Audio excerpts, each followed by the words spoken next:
Salut les Zanzare et bienvenue dans cette vidéo aujourd'hui en Italie. Alors je suis aujourd'hui à Matera, j'ai un petit peu de temps devant moi.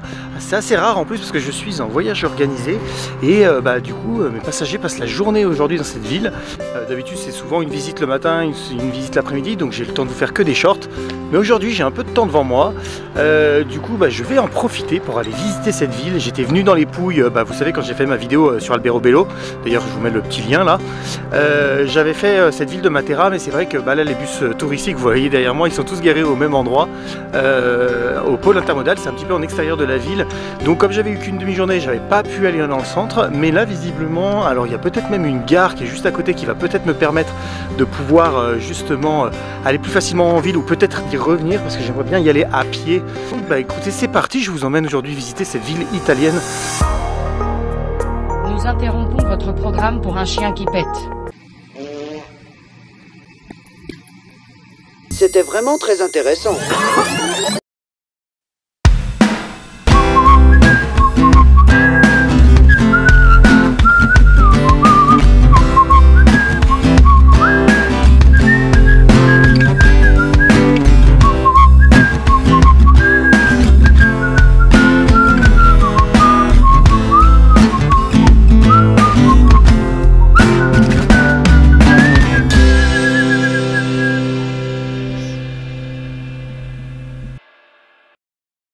Bon alors je sais pas comment je pouvais vous introduire ça, alors je vais le poser là comme ça, comme un cheveu sur la soupe, mais en vrai je voulais proposer un tableau comparatif pour les tarifs, le CO2, pour le confort et pour les temps de trajet, pour essayer d'être un petit peu objectif par rapport à mes futurs voyages et vous proposer justement des données un petit peu plus intéressantes pour essayer de comprendre vraiment là où est l'écologie, là où l'intérêt de tel ou tel véhicule, si les accès y sont. Je le trouve plutôt pas mal. Parce que je suis assez étonné des données que je trouve. Donc voilà. Après tout ça est plutôt indicatif, hein. Il faut voir. Je vais demander tout le temps des comparatifs sur juillet, avec au minimum un mois à l'avance pour la réservation. Enfin voilà. Après les tarifs ils changent, etc. Vous savez comment ça fonctionne. Mais ça donne un ordre d'idée. C'est plutôt pas mal. Voilà, donc n'hésitez pas à me laisser un petit commentaire pour me dire ce que vous en pensez, et parce que je suis très intéressé de voir si ça vous intéresse. Donc voilà, allez, suite de la vidéo.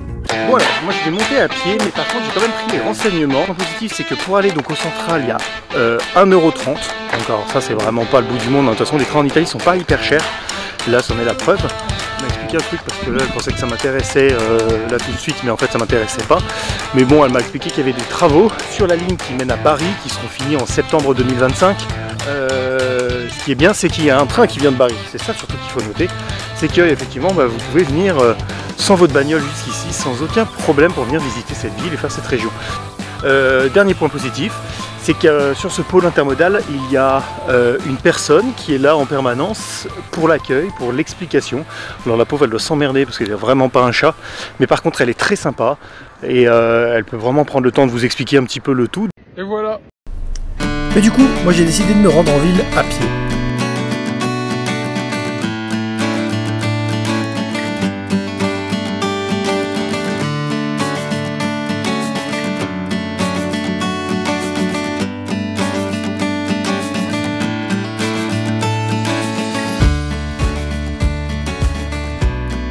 C'est drôle, c'est un petit côté presque espagnol ici. On voit qu'on est dans le sud de l'Italie, dans le Mezzogiorno, mais ça brasse du monde, c'est plutôt sympa en vrai. Là, je suis vraiment encore une fois que dans les quartiers résidentiels, mais des arbres un peu partout, des fleurs et tout, c'est vraiment...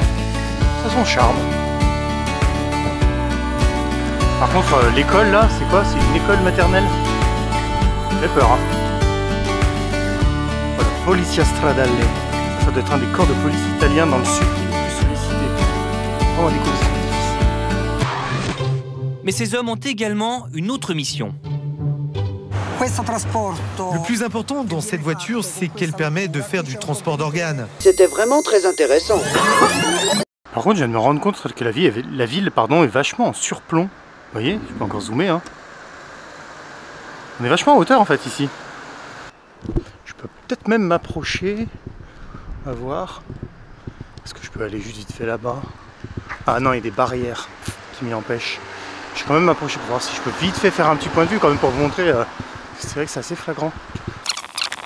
que c'est vrai que les Pouilles, bah, c'est vallonné, mais c'est pas non plus très très vallonné. Mais là, on est vraiment sur un truc en hauteur.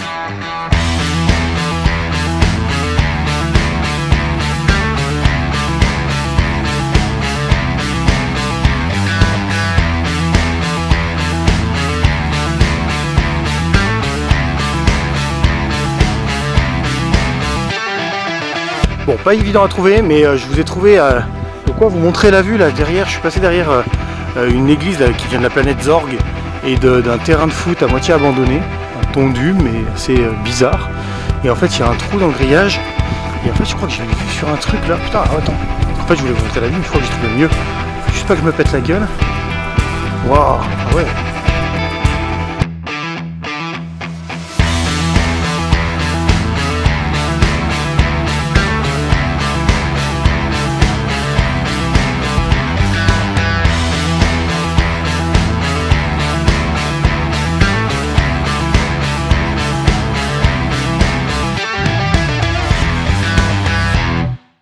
Bon, j'ai failli me faire virer comme un malpropre parce que y a le mec qui était en train de passer la tondeuse. À un moment, il m'a dit non, vous avez rien à faire là, police, police. J'ai dit oula, je vais m'en aller, tu sais. Puis moi, je lui ai dit bah va dos, hein, je m'en vais. Hein. Et puis finalement, le gars il m'a posé une question d'où tu viens et tout. Puis finalement, on a fait commencer à discuter. Donc c'était très rigolo parce que je pense qu'ils sont un peu sanguins au premier abord, très. Je te rentre dedans et 2 secondes après, genre, c'est les gens les plus adorables du monde. Bon, la partie de la ville que je viens de faire là, bon, pas grand chose à en dire, hein, ça reste très résidentiel, mis à part que bah, même si là vous vous rendez peut-être pas compte, je sais pas ce que ça donnera sur les images, et c'est vrai que parfois la ville à certains endroits elle fait pas forcément bien entretenue, mais en réalité c'est pas hyper choquant, et surtout que la ville elle sent le café et les fleurs, c'est plutôt, en fait en vrai c'est même plutôt très agréable. Puis alors vraiment il y a ces odeurs là de... Alors les fleurs moi je sais pas les reconnaître, hein, il faudrait des experts, mais pour celui qui aime les fleurs là, un régal.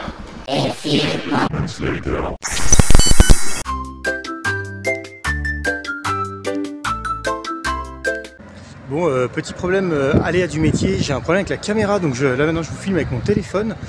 Alors heureusement j'ai eu le temps juste de prendre les petits points de vue, mais là il va y avoir du vent et tout, ça va être le bordel. Je vais essayer de trouver une solution, mais donc du coup ma solution, bah, je suis quand même content de vous avoir filmé tout ça.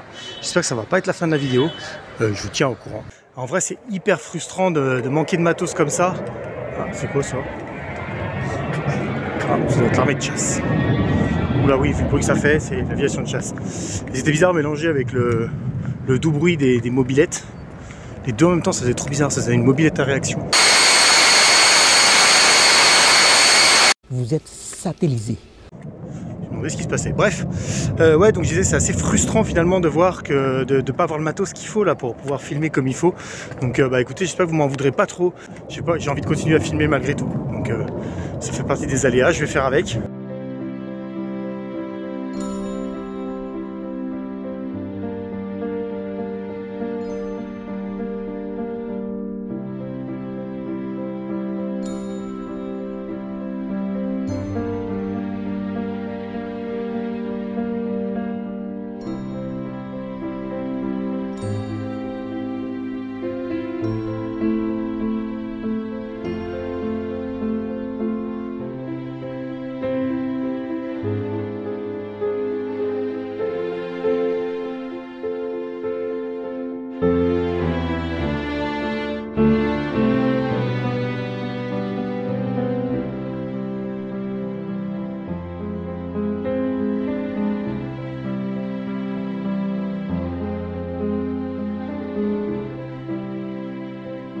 Moi je vous fais quand même quelques petites images, là le château c'est très beau, c'est le point le plus haut de la ville, mais visiblement de l'autre côté ça a l'air de redescendre légèrement, je vais aller voir s'il n'y a pas un autre point de vue de l'autre côté. Ah oui, c'est non. Je me casse. C'était vraiment très intéressant.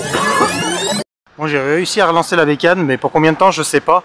En fait c'est un problème de connectique, là j'ai un problème de connectique, désolé je vous essuie la gueule.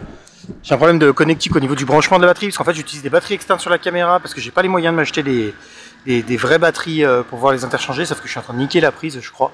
Mais en tout cas, la bécane elle aura redémarré, au moins pour vous offrir ça.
Bon, alors dans toute la ville, il y a ce panneau là, itinéraire touristique.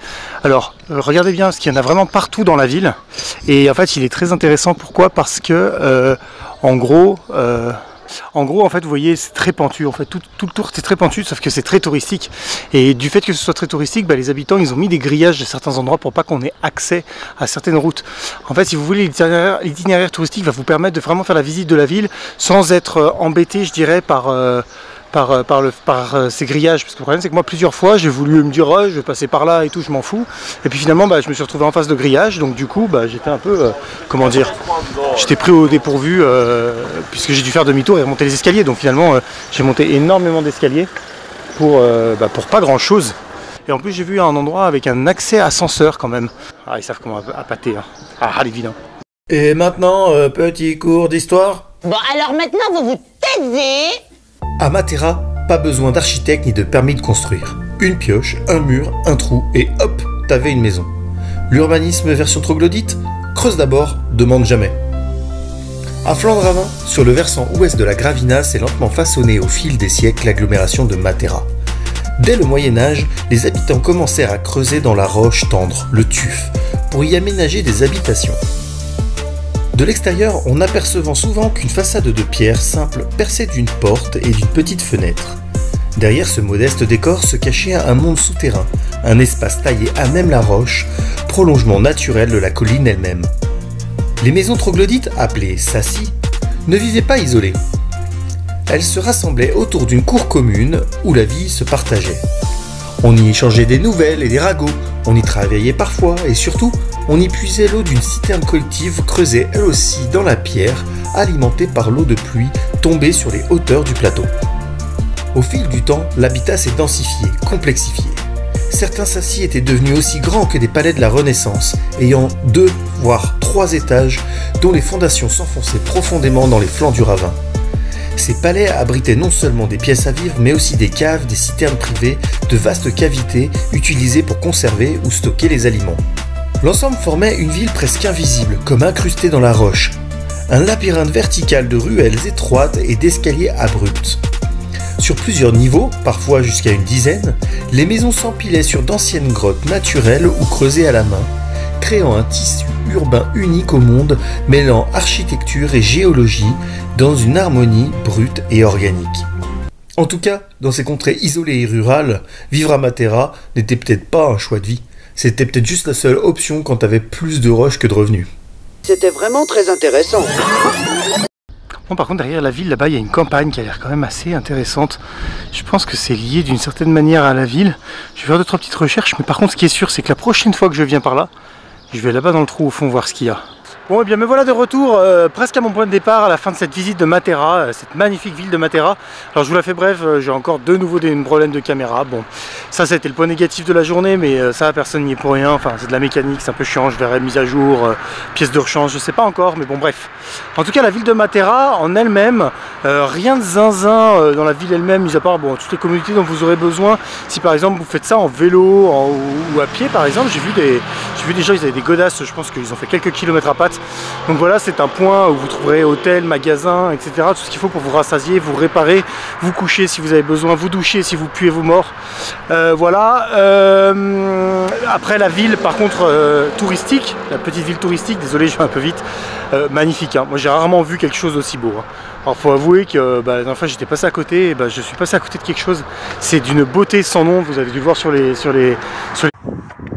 Bon je finis au téléphone, hein. Ouais, donc je disais les images là, que vous avez vues des vieux quartiers, de la vieille ville, c'est vraiment magnifique, hein. Ça c'est vraiment un truc incroyable, je comprends pourquoi c'est touristique. Mis à part ce magnifique chapeau et qui me tord les lunettes, qui fait que j'arrête pas de faire comme ça depuis tout à l'heure que je vous parle, comme un idiot. C'est vraiment une belle visite, je suis très content. En plus ça faisait un moment que j'avais pas tourné parce que j'ai tourné pas mal de vidéos, puis du coup j'ai laissé un peu ça en plan, le temps d'avancer mes projets. Et je voyageais énormément en ce moment, notamment en voyage scolaire. Donc de toute façon vous suivrez mes aventures, hein, vous avez suivi mes aventures. En fait je sais pas dans quelle heure je vais sortir la vidéo, je m'en fous. Bref, vous aussi, je pense. Donc je vous fais des gros bisous. Allez ciao les Zanzarés, à bientôt. Prenez soin de vous. Et puis n'oublie pas, hein, partage.